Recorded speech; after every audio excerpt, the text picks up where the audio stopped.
Good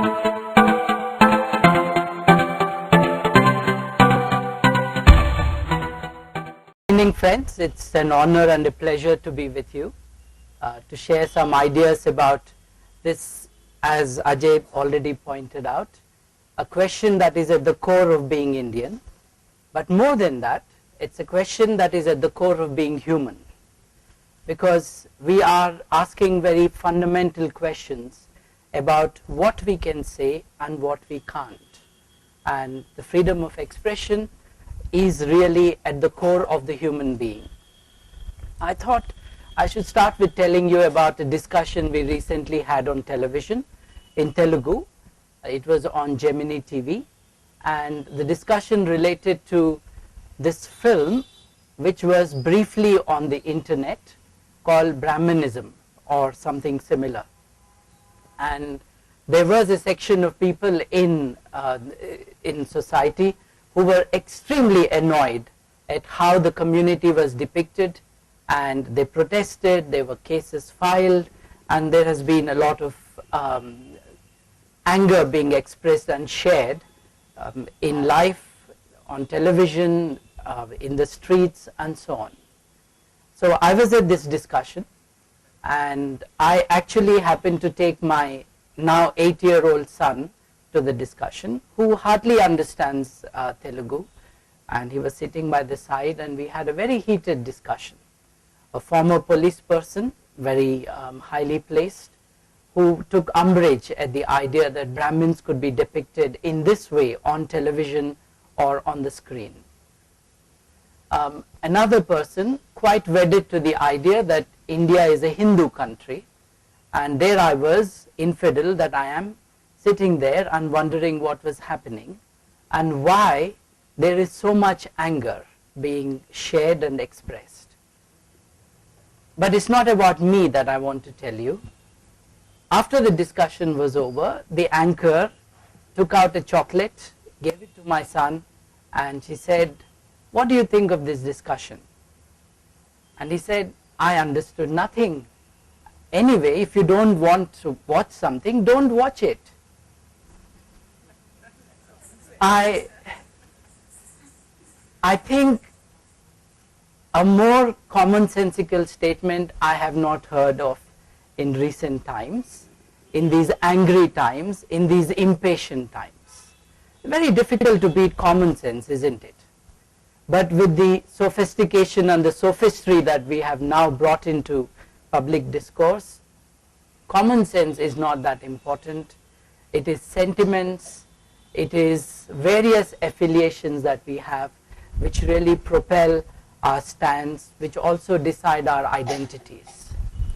But this can badly go wrong, as William Blake showed us in his painting, which is of a blasphemer being stoned to death. Those of you who are fans of Monty Python, I think an ant is trying to figure out you are an infidel. Thank you. Says, Ishwarani ajna lenide chimai na kuttadu.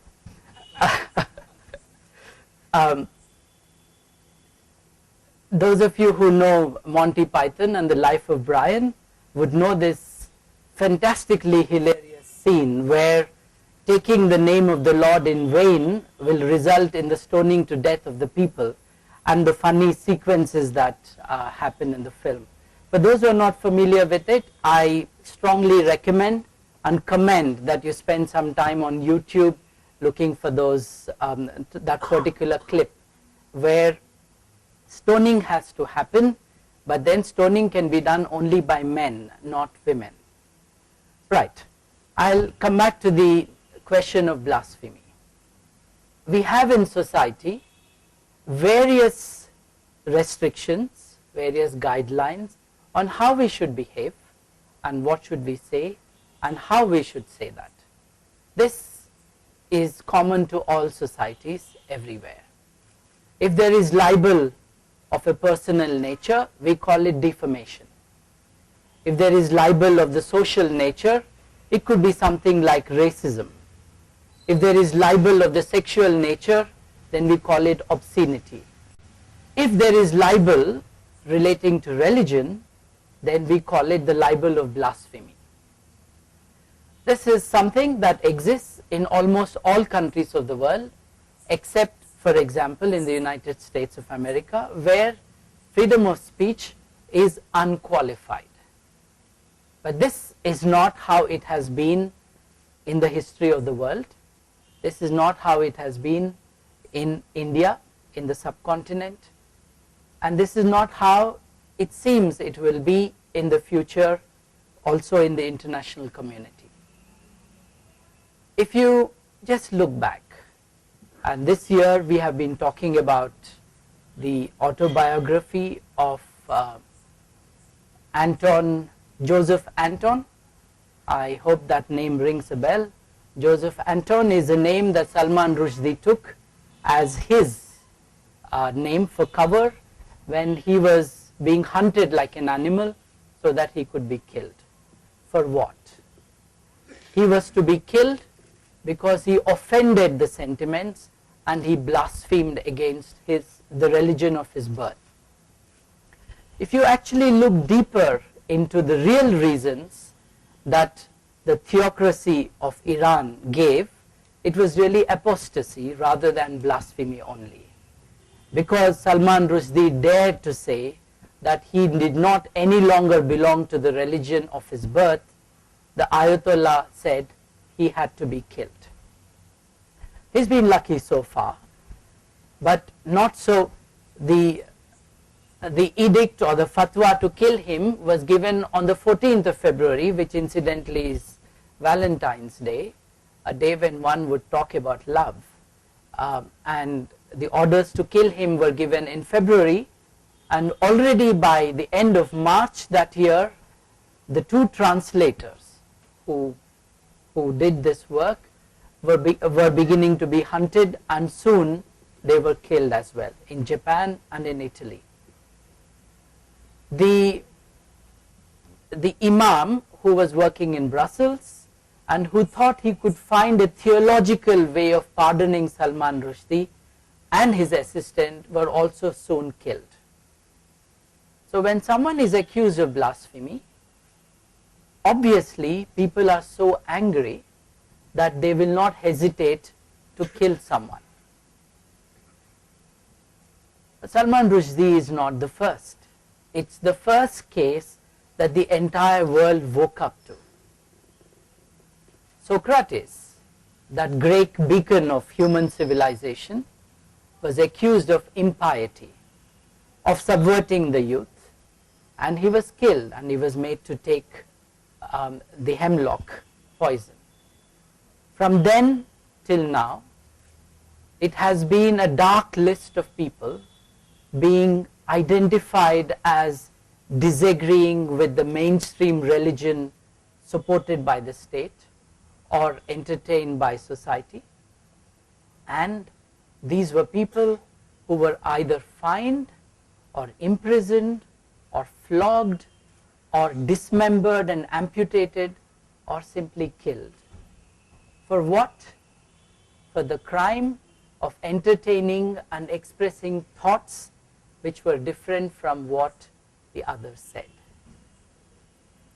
It is a very sad situation that thought has become a crime, that the tongue has to be cut because you dared to entertain an idea that the majority will not support, because the majority considers that its idea is sacred and cannot be examined by anyone. So when we talk about blasphemy, we also talk about the right to dissent. The right to dissent, the freedom of conscience, the right to think for oneself, and the right to express those thoughts. Of what use is a freedom of thought if it cannot be translated into a freedom of expression?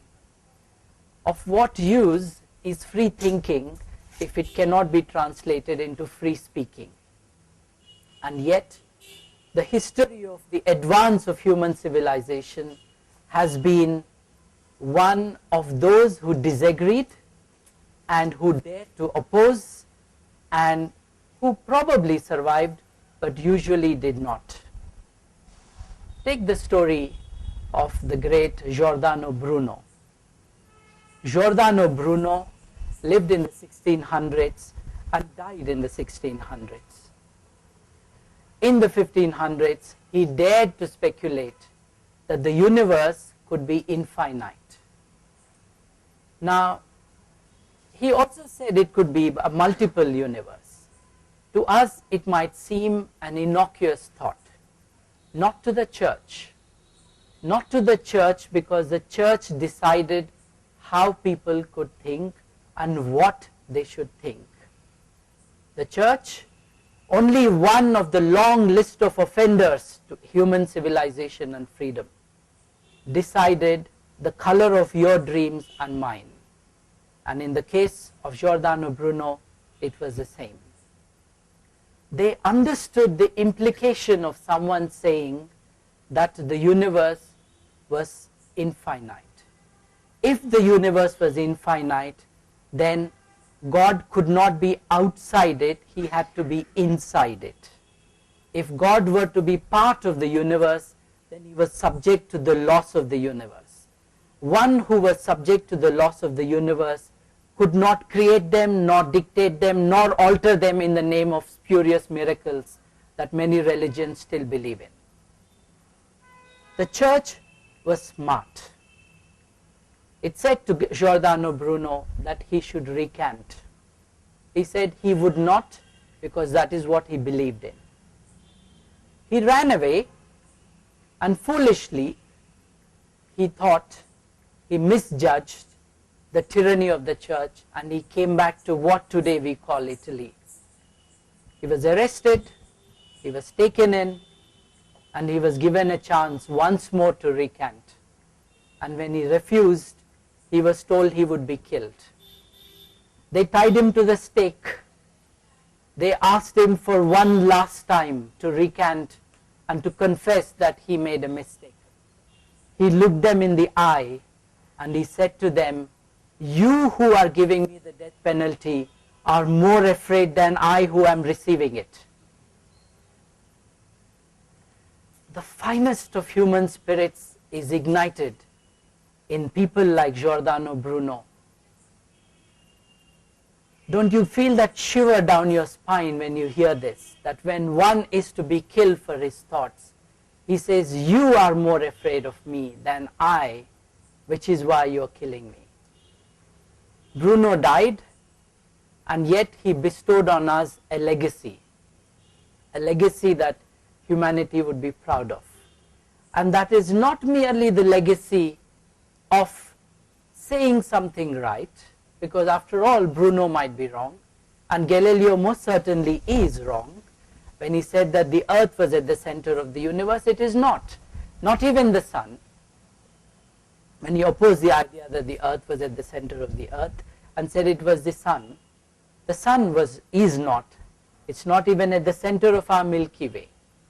But yet, here were people who dared to question, disagree, dissent with the mainstream thoughts that were prevalent in society.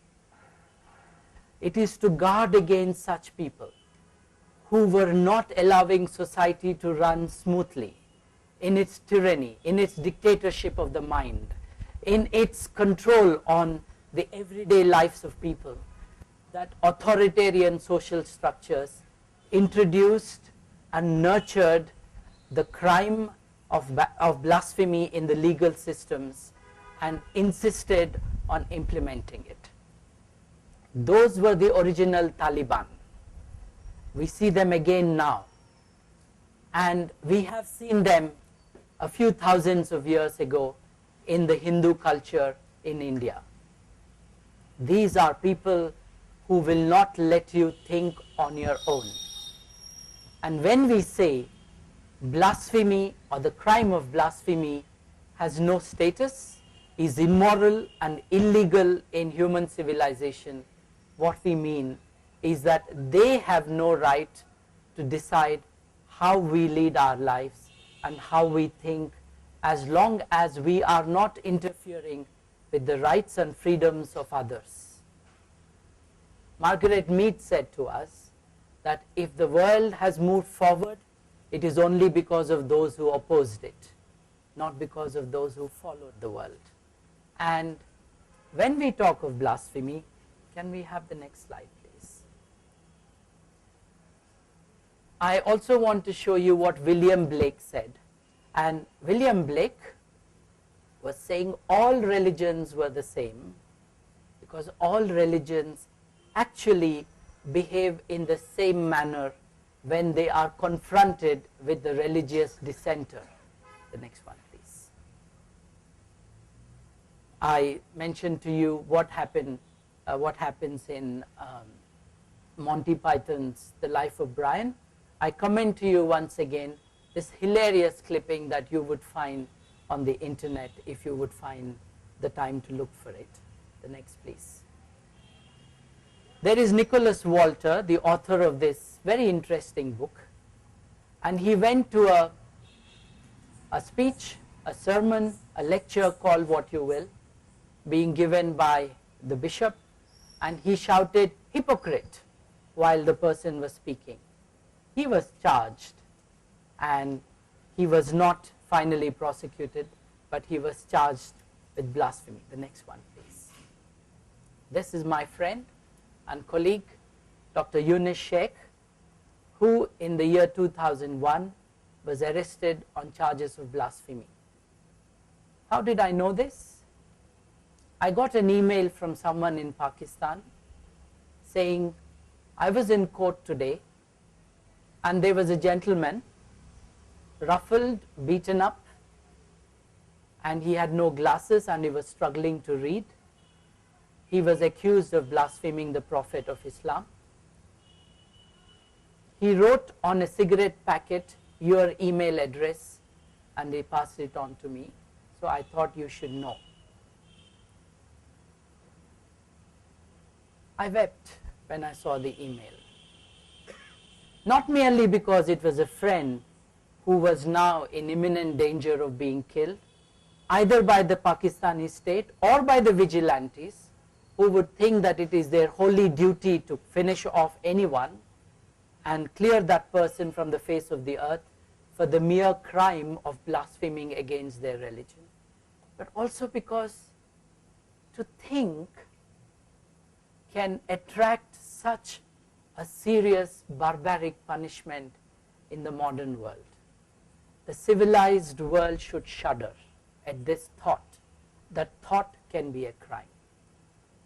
It took us 3 years of a worldwide campaign involving major human rights organizations and almost all the countries of the West to get Dr. Yunus Sheikh out of the fetid cell that he was in Islamabad. For 3 years we were in touch with him, according to Pakistani law, very illegally, passing messages to him, keeping up his spirit, but finally spiriting him away from the country. But he is one of the several hundreds of people who are in Pakistan in their prison cells, not released, not killed, but on blasphemy death row. What are their crimes? Their crimes usually are that they have either dared to change their religion or entertain the idea, or that they have questioned the central tenets of the state religion of Pakistan, or, horror of horrors, this sad woman would have spurned the advances of her neighbor, and then in retaliation, because the spurned lover is not to be taken too lightly, he has gone to the police station and filed a case under Article 295C of the Pakistani Criminal Code. This has not always been the case with Islam. Islam claimed for a long time, I think justifiably, to be a religion of peace. The Prophet was one who was considered a very merciful person, but not the community. The community is unforgetting and unforgiving. They have systematically killed everyone or punished everyone who they think has disagreed with their central tenets. But then, like all religions, Islam is not one single monolith, it's many different ideas with some central ideas. It doesn't matter. So long as you don't agree with me, you're fit for the death penalty. And this is what has happened throughout the history of all the religions of the world.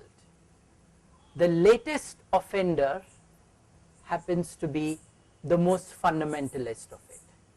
2000 years ago, the angry, intolerant Hinduism, which prescribed the cutting of tongues and the filling of ears with molten lead for not following the tenets of the religion and the prescriptions and the proscriptions of the leaders of the religion. 400 to 500 years ago, the then Taliban of the world, the Christian establishment, and today the state religions of many of the countries of the Organization of Islamic Countries.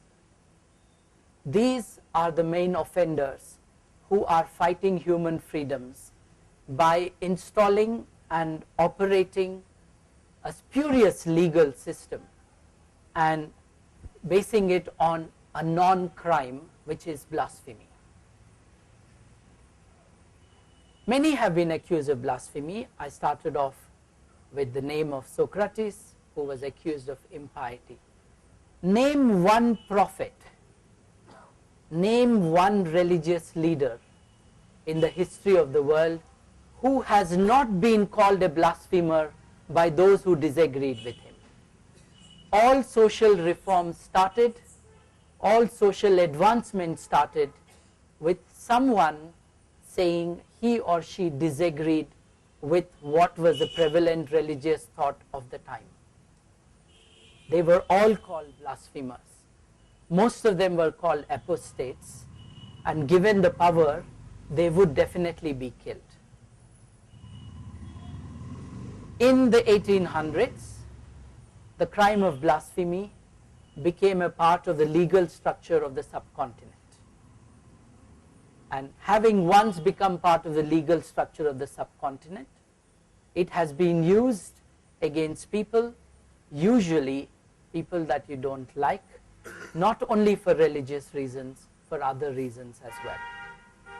In the 1920s, there was a the magazine called The Reason, published by the Rationalist Association of India, of which Dr. Charles Davoine was an editor from 1931 to 36.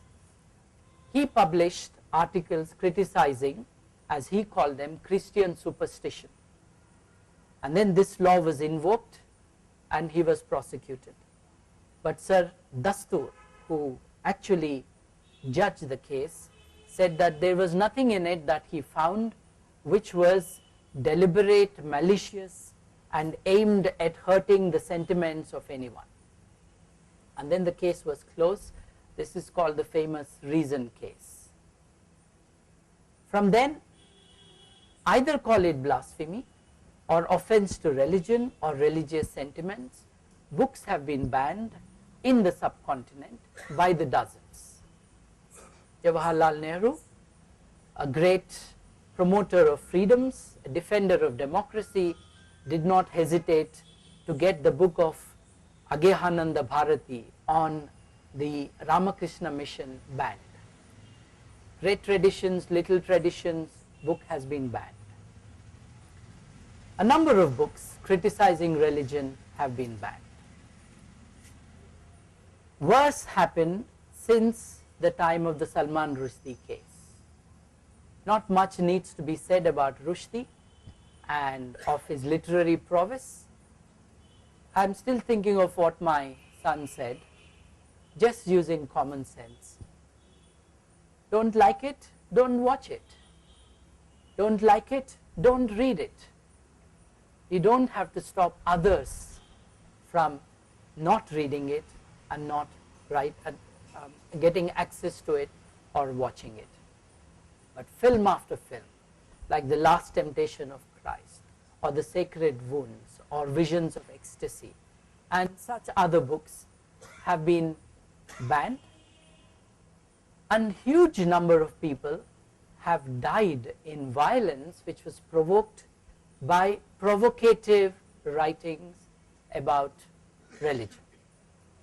I think everyone knows what happened to the cartoons case in Denmark. You had the Jyllands-Posten, a tabloid newspaper of not great standing but extraordinary courage, who said that we will defend the freedom of expression in our country by asking people to draw pictures of the Prophet Muhammad of Islamic religion. I would not do that. I am a defender of the freedom of expression. But when people get angry, I think the right way of engaging with them is through dialogue, not necessarily through provocation. And certainly one would assume, having looked at the cartoons that were drawn in Muhammad's Ansikh, the face of the Prophet Muhammad, that they were provocative and they were also offensive. The question really is everything that is offensive, can that be made an offense under the criminal law? And there I think I would say, if it is offensive, it is offensive, but there is no need to then make it an offense under the criminal law. We are living in a world with over 7 billion people. We live in our country with over 1.2 billion people.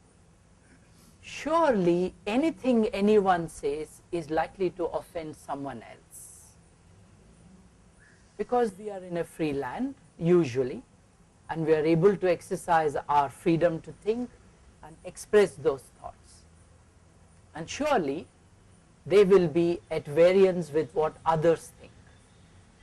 But each time there is disagreement, there is no need to then consider that a crime.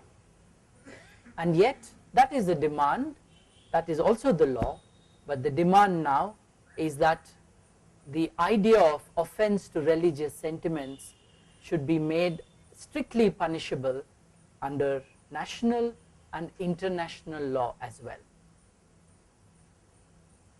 A number of books have been banned. Friends of ours, colleagues of ours who have been working for the rights of women, who have been trying to expose superstition, who have been trying to dispel superstition, who have been trying to actually expose those who are making a business out of selling superstition, are being accused of the crime of blasphemy, or in India it is called offense to religious sentiments. Now, what is this religious sentiment is not defined anywhere. Without defining a crime, if you seek to punish it, then you will end up in a soup, which is what happened in the case of the Thackeray funeral and the Bandh in Mumbai, when even without naming Bal Thackeray, when newspapers are wrongly calling them girls, the Facebook girls case, they say, when you are 21 you are no longer a girl, but the youth who have been doing this have been arrested, and one of the sections under which they have been booked is 295. 295A in India is a parallel to 295C, though not in the same virulent form of what exists in Pakistan.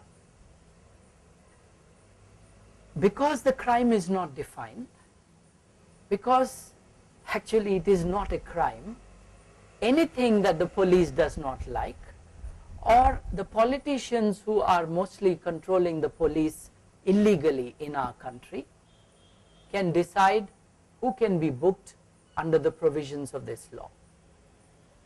Reprint of articles already available freely in the country, no problem, 295C and can be applied, 295A can be applied to that offense. You don't like someone? Well, claim that your sentiments are hurt, and then you approach the law.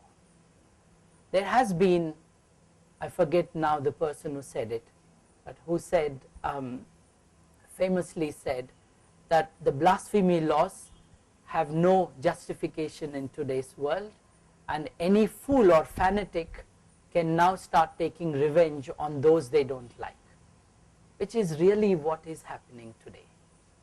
Think of how M.F. Hussain was hounded out of this country. An artist who was not really original and who probably had more flamboyance about him than artistic excellence, but he had the right to express his ideas and his art in the way he would like to.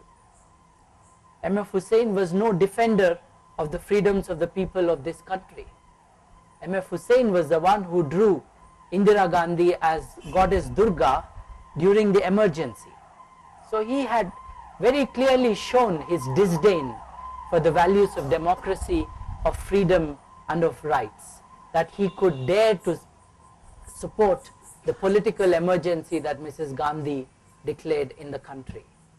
But freedoms and rights belong to all, even to those who do not want them and even to those who oppose them. That is why they are called human rights. The one thing that defines human rights is that it applies to all, that there can be no discrimination and that there can be no derogation of those rights from you. That means by the very fact that you are born a human being, you are endowed with rights. You are not bestowed those rights upon you by a constitution or anyone. The very fact that you are human, that you have human dignity, will mean that you have certain rights vested in you. You are born with them. No one can take them away from you. There are reasonable restrictions, but the reasonable restrictions also have to be morally justifiable, and they cannot emanate from any particular religious, social or cultural tradition. And human rights are applicable to all without discrimination. Therefore, M.F. Hussain, who had not much regard for the rights of people when he was in his prime, had to die outside this country, a victim of an intolerance that now prevails in his homeland. We have become a humorless country, a humorless society, unable to laugh at ourselves or mock at each other without offending someone, without the flame and the sword coming out in reaction to what could be just a plain jesting comment or joke or teasing someone. This does many things to us. It brings in self-censorship.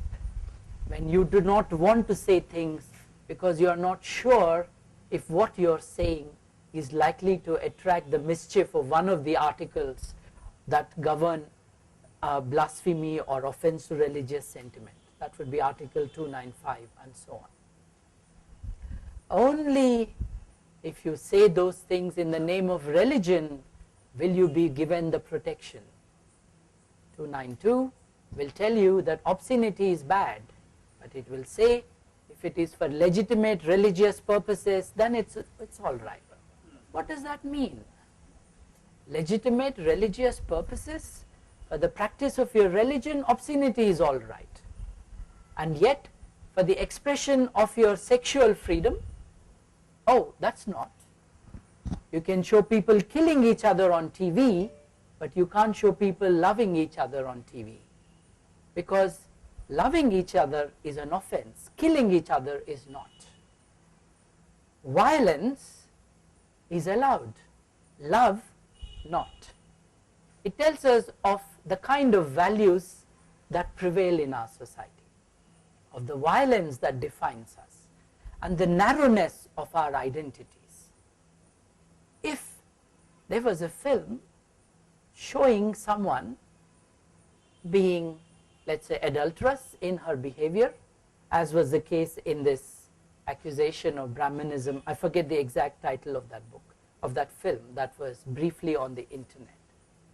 Then it really belongs to that person's character, a portrayal of that person's character. How is it that everyone who belongs to that community now feels offended by how one particular person is portrayed? A doctor is shown in bad light, and all the doctors of the country now believe that this is an offense to your identity as a doctor. How is that possible unless you are a participant in that crime or in that activity that is being mocked at? And yet our identities have become so narrow, we have become so much po-faced, that anything that we think is remotely linked to our minutest identity has to be protested, and not by protest in the form of dialogue, which is welcome, but getting onto the streets, filing cases with the law 295 and so many others, or simply marching in the streets, threatening people and actually scaring them out of their wits. This is a new trend in our country. A Hindu religious leader or a Hindu political leader is in his terminal illness at an advanced age in Mumbai, and police have been called for law and order protection. I just can't understand. Doesn't make sense to me that someone is dying and the police is being called. Nobody's killed him. He's 86, he's dying, he's lived an almost full life. No doubt a huge number of people will be sad, and so should we be when another human being passes away. But the police are being called. I don't understand that. That person has never been prosecuted under any of these laws that we talk about. Create a bomb to kill the Muslims, he said. It hasn't been punished. Identify them and beat them up has been one of their strategies. A commission of inquiry that was instituted by the government named them, they have gone unpunished. And yet a comment on Facebook can attract punishment. A comment which does not even refer to the person. That tells you of how much abuse such laws are susceptible to. Not in every country is blasphemy still the way things are. 2008, the United Kingdom, they discarded the blasphemy law, because the last public prosecution under blasphemy law was in 1922, when someone depicted Jesus as a clown, and that person was convicted of blasphemy in 1922. In 1976, if I am not mistaken, there was a poem which was published in the Gay News magazine, which talked about the love that dares to speak its name, which is a take on Oscar Wilde's The Love That Does Not Dare to Speak Its Name, homosexuality, and understanding and interpreting Jesus the Christ, as a homosexual. Mary Whitehouse brought that prosecution, and the editor was convicted and given a suspended sentence and a fine. But in the year 2006 or 7, I forget when, members of the British Humanist Association, the Rationalist Press Association and the National Secular Society took the same poem, went to Trafalgar Square, and each one read one line of the poem, really challenging the law and saying it should be abolished. The law is dead today. There is a new law about incitement to religious hatred. Now, incitement to religious hatred is a very different kind of law compared to the blasphemy law, because blasphemy law seeks to punish any offense against God or religion, whereas incitement to religious hatred seeks to punish an offense against a human being. An offense against a human being definitely has to be examined in the court of law, and if found guilty, has to be punished. There is no second thoughts about it. That applies to racism, that applies to defamation, and that applies to obscene manner in which people are portrayed, and that applies to any kind of incitement to hatred against people because of their religion. But an offense against God, God is not a legal person under law. I haven't watched it yet, but I believe there have been attempts to convert him into one in this film, Oh My God, where acts of God are sought to be punished in a legal manner. Religion is a belief. Beliefs don't have rights. Human beings do. If I will find it necessary or important, and that's entirely my business, to find an idea or a belief of a religion offensive to my common sense or my concept of the world or my idea of the world, then I should be able to then question it, criticize it, evaluate it, disagree with it. That is my prerogative. No one in the name of offense to religious sentiment should be allowed then to come in and say, you have no right to do it. It is a belief I am talking about. I need to have the fullest respect for the rights of everyone to hold whichever idea they want to hold. And what I think of it does not matter. It is their right to believe in the religion of their choice, to believe in the revelation of their choice, or of damnation, or of anything. But if you seek to put that into practice, and that then offends the freedoms and rights of people, then you have no right to promote that.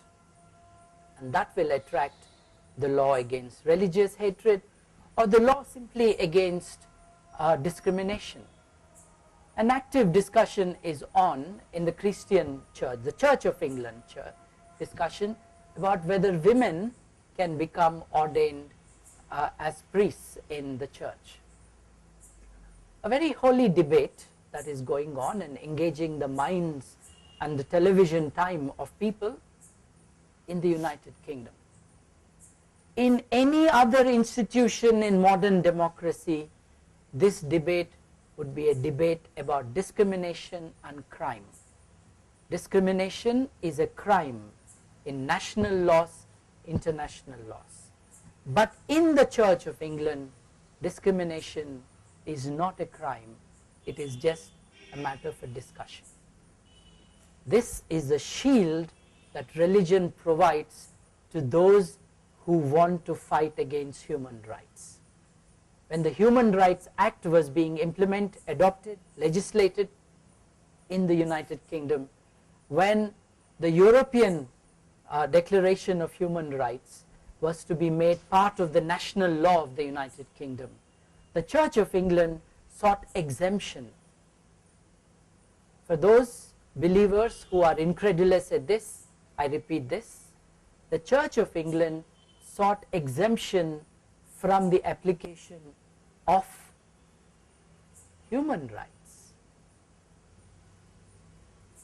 A religious institution is saying we should not be bound by the provisions of human rights.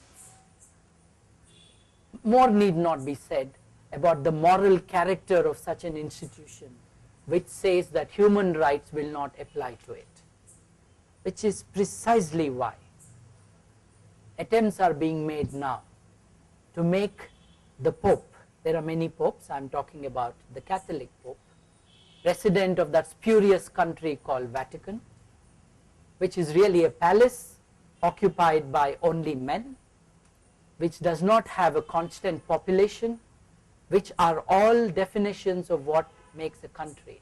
You need a defined territory and a resident population, which is a definite one. And even its guards do not belong to its nationality, they come from Switzerland. Now, the head of such an institution, who has condoned or allowed the perpetuation of the abuse of young Catholic children by the priests, and when they were found out, sought to judge them by canonical law, not by criminal law, to bring him under the ambit of the human rights laws that operate today in the world.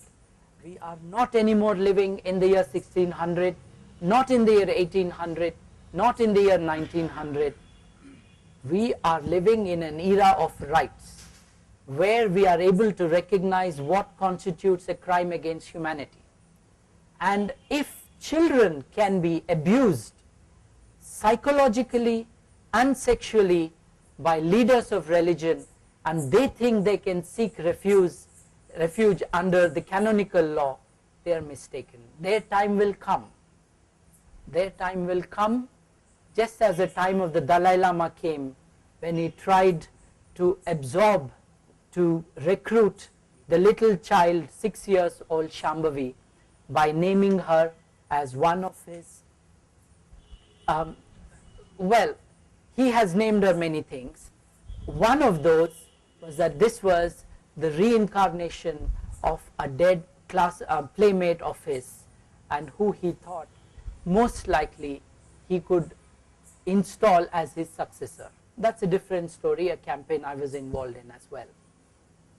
The Dalai Lama came to Hyderabad, did not dare to go to Kurnool because a criminal case would be waiting for him there, and he went back because the Human Rights Commission of Andhra Pradesh said that attribution of divine powers to a child, accepting our arguments, would be denying the child the right to childhood. Installation of a child in a temple is a crime against the child, because the child has to be in the school, not in the temple. And the Dalai Lama, having come to Hyderabad, cancelled his press conference, abandoned his former playmate who was still waiting for him, age 7, in the ashram near Kurnool, waiting for him to consecrate her, did not meet with the press, did not give the lecture he was supposed to give in the Buddhist temple, and scooted back in helicopter, because their time has come. The new era of human rights, which is a new moral, spiritual guideline for humanity. What is the Universal Declaration of Human Rights if it is not the moral, spiritual Magna Carta of humanity?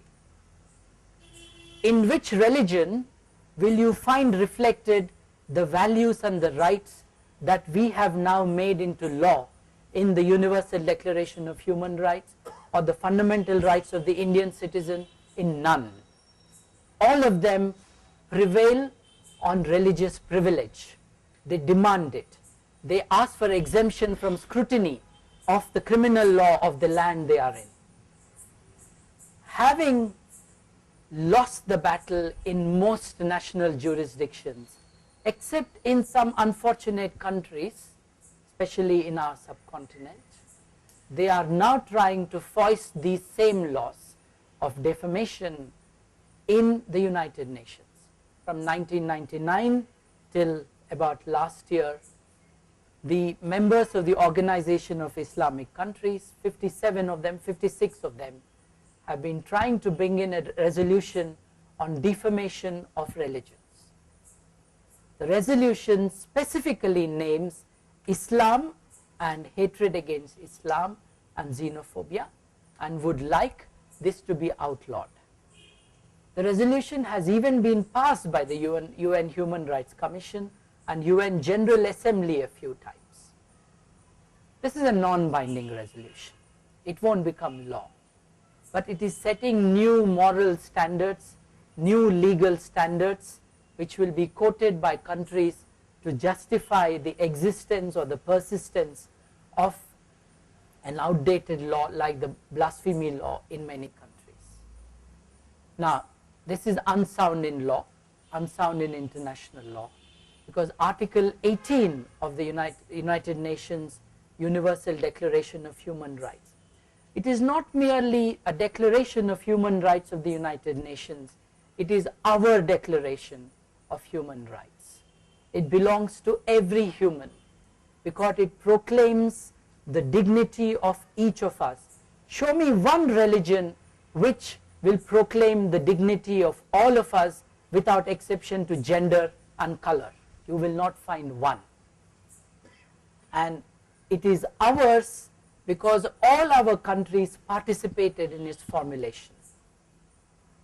In that, Charles Malik, a representative of Lebanon, a Christian by confession, who was part of the drafting committee, came up and he said Article 18, which guarantees the freedom of expression, should have specifically the right to change your religion. In none of these OIC countries will you be able to change your religion without punishment. Saudi Arabia did not sign the Universal Declaration of Human Rights then. It took till 1966 when the international ICCPR, the International Covenant on Civil and Political Rights, when this wording was altered to adopt or to have, because the word change of religion was not acceptable to them, to adopt or to have a religion of their choice. How can you have a religion of your choice? How can you adopt one if you are not given the freedom to examine all the religions that are there, all of which are laying claim to universal truths, ultimate truths? Article 19 of these declarations and these covenants, of which our country too is a party, will say that we have the freedom of expression. How can you have freedom of expression if you can't say what is in your mind, so long as it does not offend other people's freedoms and rights? And how can you form your opinion and how can you have your expression of that opinion if you are not given free access to information from all over the world? If you censor ideas, if you censor pictures, if you censor information that comes to us, how can we form a balanced opinion about anyone, anything?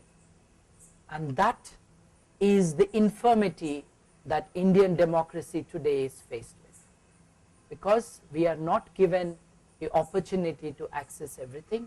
It is because the country's identity now is not that of Indians but that of communities of religions. So which community will this offend? Which caste will be provoked by that? Which category of my voting members will now not vote for me if I support this? This is an extermination, it's a strong word, of the freedom of expression of people by stealth in the name of religion, using religion as a cover, religious sentiments as a cover, and not letting people speak the most basic of things. It is open to misuse in any country of the world. 2008 in the United Kingdom, even though the law was not obviously meant for it, because a 15-year-old child, you are a child when you are 15, carried a placard which said Scientology is not a religion, it is a cult, and stood outside the Church of Scientology in the United Kingdom, and this child was arrested because he offended the religious sentiments of those people. That's what this law can do. It can make the police arrest a child. It's a shame. All in the name of religion. Who else has been arrested? Who else has been threatened with murder or actually killed? A teacher in the Sudan who in her class asked what a teddy bear should be called. and the children in the class named the teddy bear after the Prophet of Islam. It might be offensive. My question is, can it be an offense? Can it be an offense that will attract the mandatory death penalty? In Pakistan, you have the Hudud ordinance introduced. Again, I repeat, in all the countries where the blasphemy law is at its most virulent, these countries are not democratic countries. They are non-democracies. And in Pakistan, it was introduced by General Ziaul Haq. It is a draconian, barbaric law. As I said in the beginning, it should make you shudder, because the slightest look of impiety can bring you death. And intention does not matter. There is no crime if there is no guilty mind, says one of the most important legal tenets. But a child, a person who is mentally retarded, who is believed to have made a package out of the papers of the Holy Quran, an illiterate person who did not know what was being done, will still get the mandatory death penalty. The judge has no opportunity to condone looking at aggravating circumstances or extenuating circumstances. No, there is no discretion to the judge. It is mandatory. It needs to get the death penalty. You convert to another religion, as I said, you spurn the sexual advances of your neighbor wants your property, then the blasphemy law is an easy weapon in the arsenal against human freedoms. Now, why do I mention Pakistan? Because the country which is sponsoring the international resolutions against the defamation of religions, really against the defamation of Islam, is Pakistan. This is a country which is seeking to legitimize what is illegal by international law, barbaric by modern standards, to legitimize it with international legislation. After 12 years of trying hard and finding severe and serious opposition from the countries of Europe and also from America, the OIC gave up that attempt. The international human rights community sighed a premature sigh of relief, because within days of that, the Arab League with 21 countries said it would now pursue this and make the criticism of religion, the abuse of prophets and similar activities a crime that needs to be punished. This is the general scenario of how things are. Blasphemy law is really a law against the dissent of people against religious tenets. It is associated usually with allegations or charges of apostasy, of heresy. It has been used to punish children, women, aged people, and those who you don't like. The most recent abuse of the blasphemy law, and the most virulent of that, has been in the name of Islam. As I said, this was not always the case with Islam. There was a time when the dominant tradition of tolerance was excellent.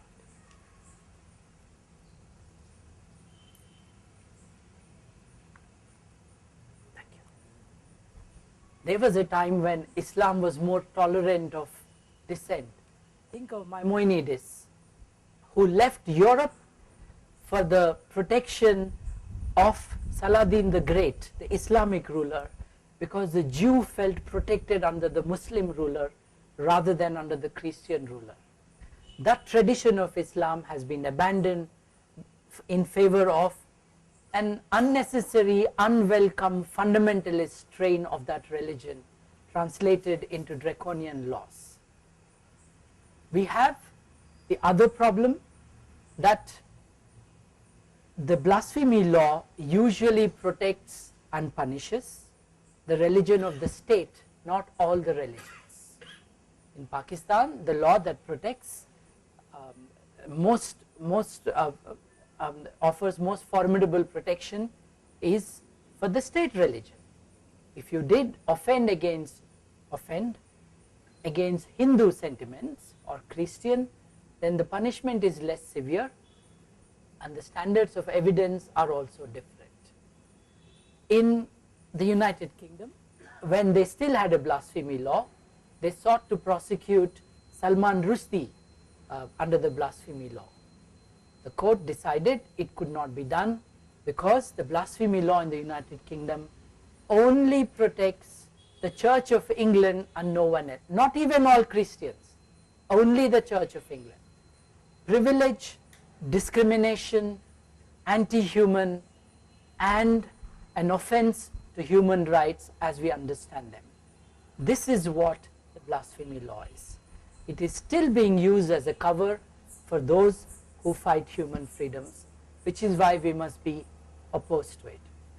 I am certain that I have offended a huge number of people, and I would be very happy for us to engage in a dialogue, because that is what in a mature democracy we should do.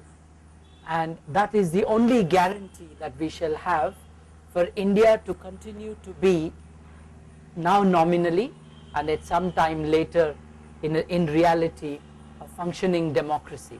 Right now, the forces of fascist religious intolerance are dominant in the country, some because of the application of religious legislation in the country.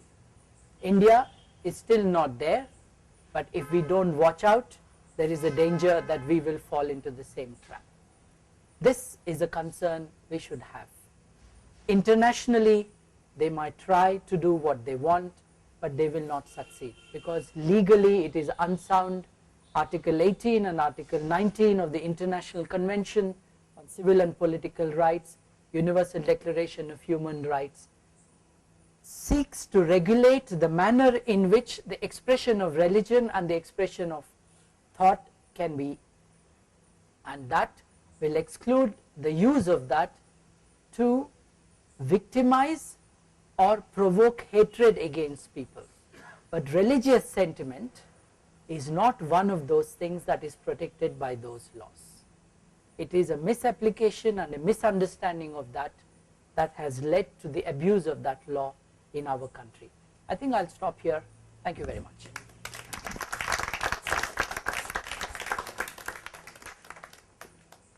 Honestly, there is very little to talk about, right? All we can say is, I mean, there has not been a meeting where I have agreed with every sentence said by the speaker. Thank you very much, Babu. That was wonderful. Anyway, all yours. These ladies will move the mic. Would anyone want to? I see your hand there. Yeah. You have mentioned what our state has been saying in defense of these curbing restrictions.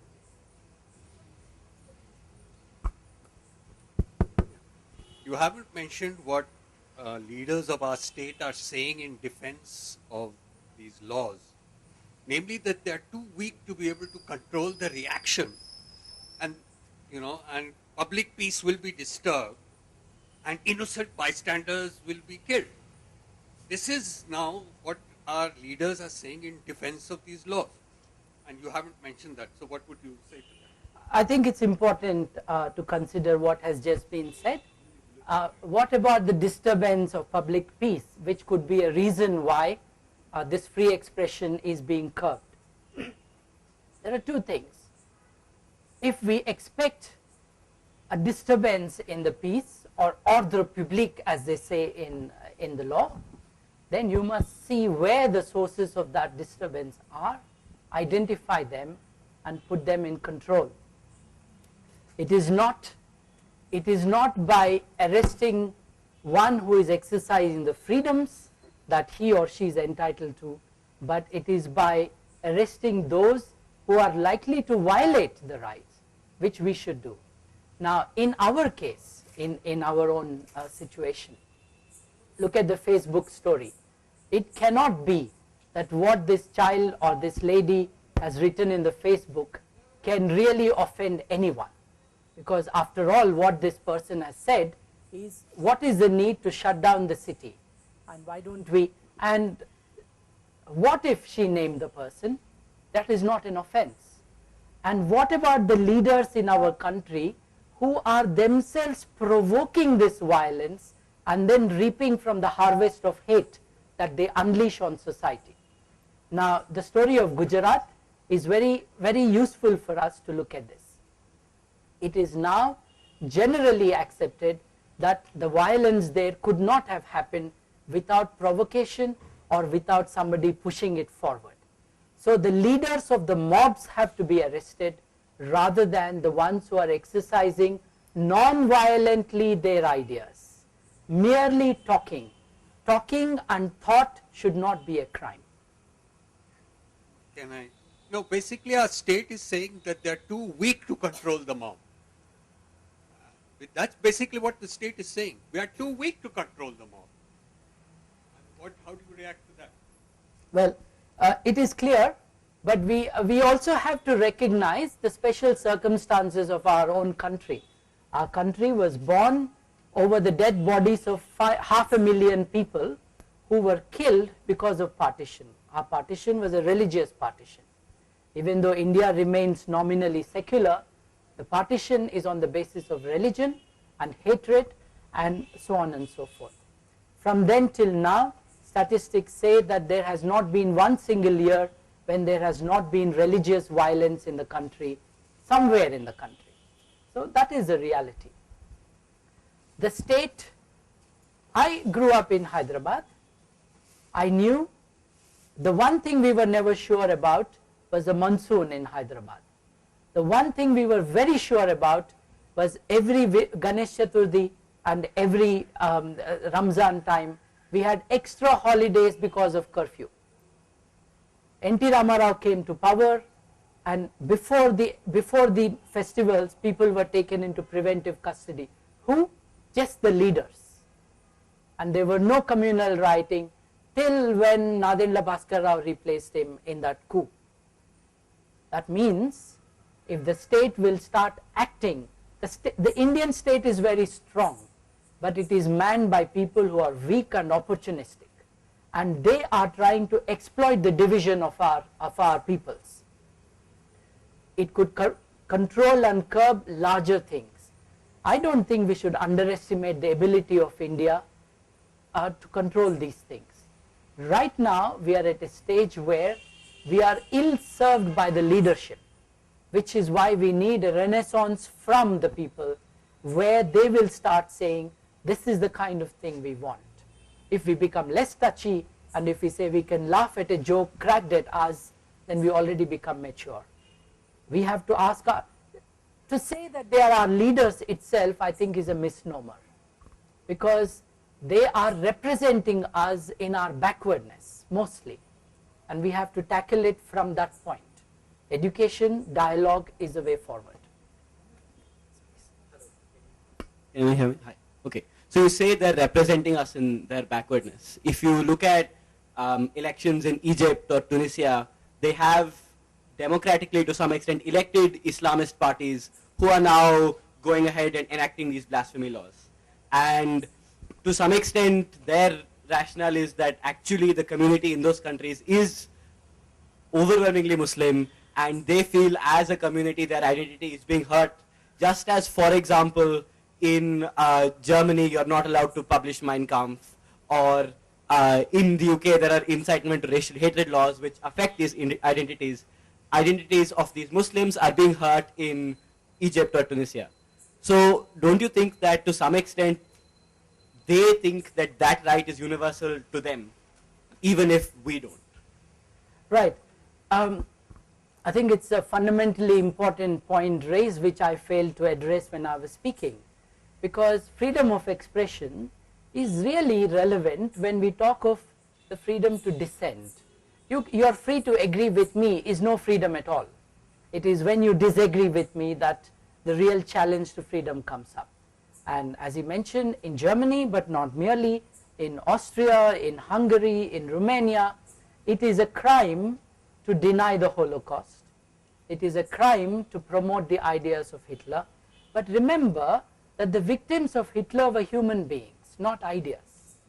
And that's the important thing. The question of blasphemy is that you are offending God and religion, which are beliefs and thoughts. These are human persons. That's the first thing. Second, that does not give them the justification to even ban that expression. I think to be consistent with the universal values of freedom of expression, you have to allow, however despicable it may be, the expression of opinions about Jews. In Germany or in Austria, you can understand that they are trying to undo in a moral manner the mistakes of 60 or 70 years ago. These are not mistakes of 70 years ago. The hatred against Jews goes to the time of Jesus and continues from there. You find it in Shakespeare, and you find it in all the places in Europe in their regimes. That does not justify the ban on freedom of speech, either of dissent in Islam or dissent in Europe about Nazi memorabilia and Mein Kampf publication. Just last year, France outlawed the denial of the genocide of Armenians by the Turks. In the First World War, or at the time of the First World War, the Turks attacked the Armenians and killed them by the millions, is the claim. Certainly, hundreds of thousands of people have been victims either of murder, discrimination, or they were displaced. That much is a fact. France has said that if you deny that, then it is a criminal offense. I think the answer to that is neither the flame nor the sword nor imprisonment. The answer to that is to produce the evidence. To produce the evidence to show that the Turks really exterminated the Armenians that they could lay their hands on. That is what you must be saying. Because this regime of repression against dissent, either from religion or the state, is going to end badly in the final analysis. So yes, it is wrong. I think it's unfortunate that the Islamic parties are coming to power in the Middle Eastern countries, but we are at a phase in their evolution where they need a lot of more democratic education. That needs to be done. The laws against incitement to religious hatred promoted by the OIC, I mentioned specifically, is directed against Islam. Keep in mind that some of the worst anti-Semitic material is produced in these countries. They are not saying, let us protect the Jews from this. They are simply saying, let Islam not be touched. But rather than defend communities, we should be defending the principles, and the principle we should be for is the principle of freedom of expression, so long as it does not provoke hatred or incite violence against people. And that's the important thing. This is about people have rights, ideas don't. People need protection, beliefs should not be protected. The strength of the belief should be in the strength of the belief, not from the state. That is an immoral strength. And it is very, very important again to recognize that a blasphemy law is not only against the freedom of expression, it is also against the freedom of religion. Because once the state starts interfering with religion, religion loses its moral character, such as it may be. As I said, there are very few religions which can stand up to the standards of the Universal Declaration. Yet, religion has a claim which is a moral claim, which is a spiritual claim. Why then does it need a state to support its claims? Why should the state take a stance about the truth or the verity of a revelation or the sanctity of a book? It should not. And that is the reason why we should not have these kinds of laws.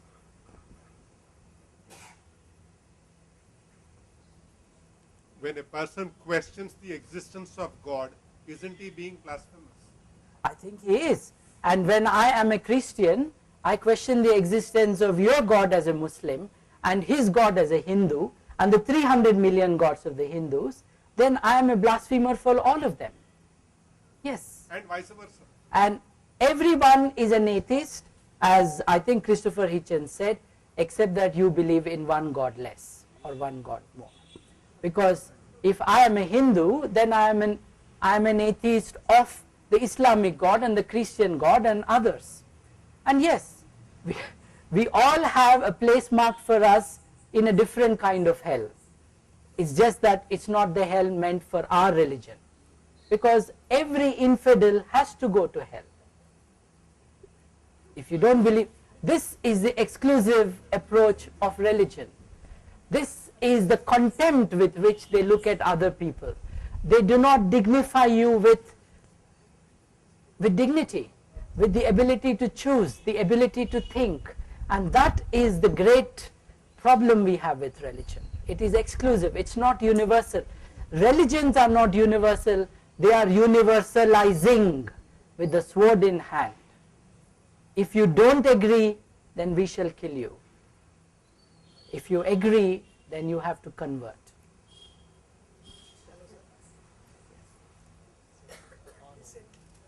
Observed that this ISKCON is going on in a peaceful manner. Who is going on? ISKCON. ISKCON. Can you International Society for Krishna Consciousness. Yes. What is your idea on this? What is my idea on your idea that they are doing peacefully? Peacefully, they are spreading Krishna consciousness in the whole world. It started in US, in fact. Yes. Right. I am in a confusion now. Right. There's no need to be very confused about the International Society for Krishna Consciousness, simply because if you check the internet, you will see a huge number of accusations against their leaders for the same crimes as I mentioned the Christian church was accused. Some of them have been arrested, some of them have had settlements outside the court, again in the United States. So my child goes to ISKCON, gets abused, then I get some money for it, and everything is hush hush. Then they have temples. I'm not saying everyone in it is bad, it cannot be. It cannot be that everyone in an institution is bad. The character, the moral character and fiber of an institution is tested by what that institution will do when the wrongdoing is exposed. Will you transfer them to Brazil where there is no law applicable, where you can't be extradited back to Europe because there's an accusation of child sexual abuse in the Catholic Church? Or will you call the police and say, here is somebody who's committed a crime, now arrest him? That's the difference.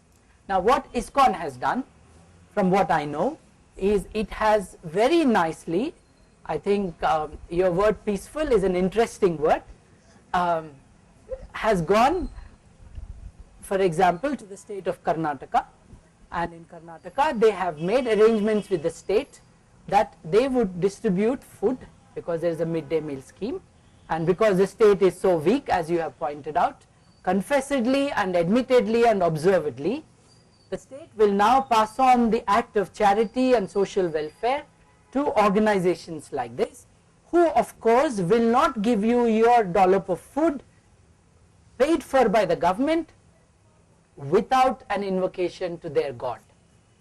In Gujarat, in the Bhuj earthquake, when relief was to be given to people, the Muslim victim was asked to say Jai Shri Ram before he was given food. Call it peaceful? Do it. I won't. For his question, the state is weak in controlling bystanders. My idea is, state is very strong, even controlling the Maoists who are having guns with them. Controlling bystanders is very easy if they want.